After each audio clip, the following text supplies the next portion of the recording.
Chapter 10 Requiem Protocol Part 1 Re-entry. The spire had gone quiet. Not dead, but listening. After the collapse, the riots stopped. The screaming ceased. People looked up, as if waking from long dreams with someone else's breath in their lungs. Lieutenant Thorne moved through the crowds like a shadow.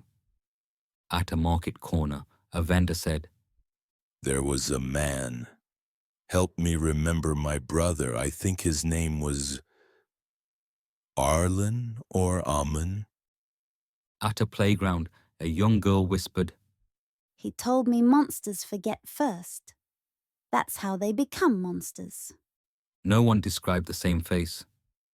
No one remembered the same name. But they all remembered someone. Thorne walked on.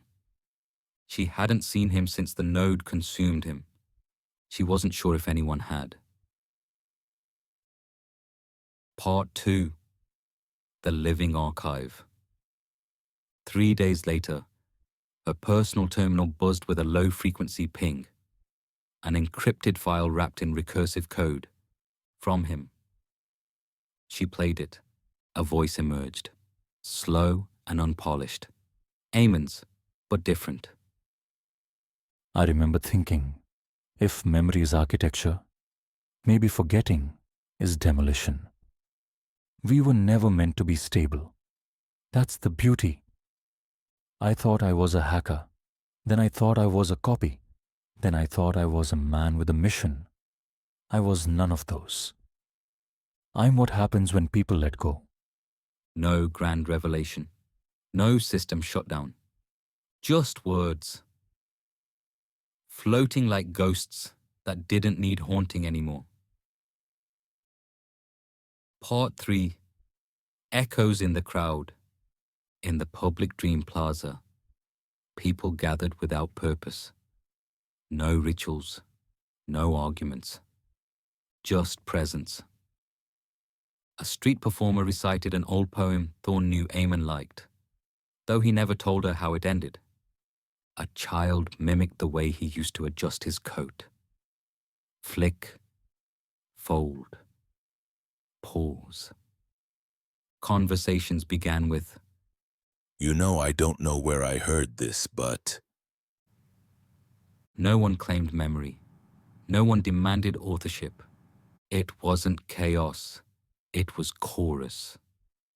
Thorne sat by a fountain and watched as strangers laughed without explanation, as if someone had already told the joke. Part 4 The last pattern. The chamber had changed. No longer a crime scene. No longer a tomb. It was a sanctuary. Quiet. Clean. Walls humming with soft memory light. At the center stood a sphere of refracted light, hovering slightly above the floor. Thorne approached, placed her hand on it. It didn't reject her. It opened. She saw Eamon, hundreds of versions of him, talking, crying, walking, laughing, arguing, not as personalities, but as moments. Together they formed a net of being, interconnected, incomplete, still growing. One of them looked at her, smiled, then faded. Part 5 Requiem Protocol. She filed the report herself. Subject: Eamon Varel. Status: Deceased. Classification: Unrecoverable witness. Comment: Recommend no further containment.